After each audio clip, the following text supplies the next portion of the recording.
Meghan Markle revealed in an article for the New York Times on Wednesday how she had lost her second child after feeling a sharp cramp while changing her son Archie's nappy in July. And in the wake of the Duchess of Sussex, 39, tragic miscarriage, Kym Marsh has opened up to speak candidly about her grieving process following the death of son Archie, 11 years ago. The former Corrie star, 44, and her ex-husband Jamie Lomas, 45, were left heartbroken when their child passed away at just 21 weeks, following a premature birth in February 2009. Writing in her OK! Magazine column, Kym branded Meghan's decision to reveal that she'd endured a miscarriage earlier this year wonderful, and insisted, "We need to lift the stigma and break the silence. When you lose a child you feel so lonely and empty and like the only person who is going through it."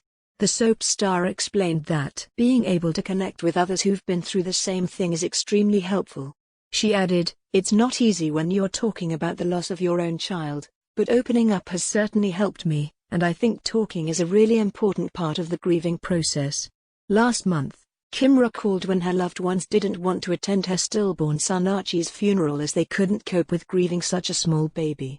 Following his tragic death, the actress discovered some of her family and friends avoided the topic as they found the mourning process really difficult. She explained, "When I lost my son, Archie, 11 years ago now, and I lost him quite late in my pregnancy, I personally didn't want to talk about it initially, because I felt that if I talked about it, it would be real.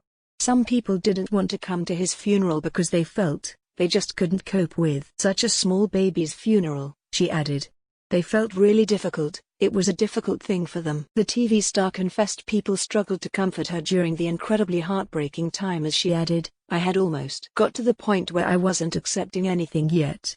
Equally, I found that people didn't know what to say to me or how to talk to me, so, therefore, avoided that completely."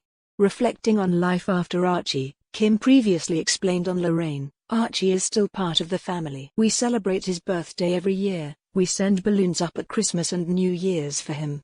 In 2018, the former Hearsay musician revealed she keeps the ashes of her stillborn son in a tiny box next to her bed. Kym also shares daughter Polly, 9, with the former Hollyoaks actor Jamie, and is a mother to older children David, 25, and Emily, 23, from a previous relationship with Dave Cunliffe.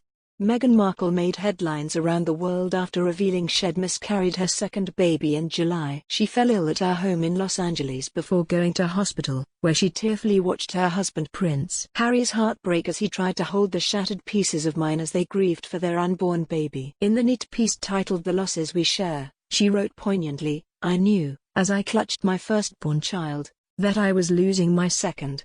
Hours later, I lay in a hospital bed, holding my husband's hand.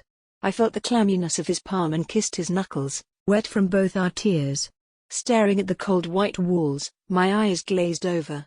I tried to imagine how we'd heal." Losing a child means carrying an almost unbearable grief, experienced by many but talked about by few. It is not known how pregnant Meghan was, but most women suffer miscarriages in the first 12 weeks.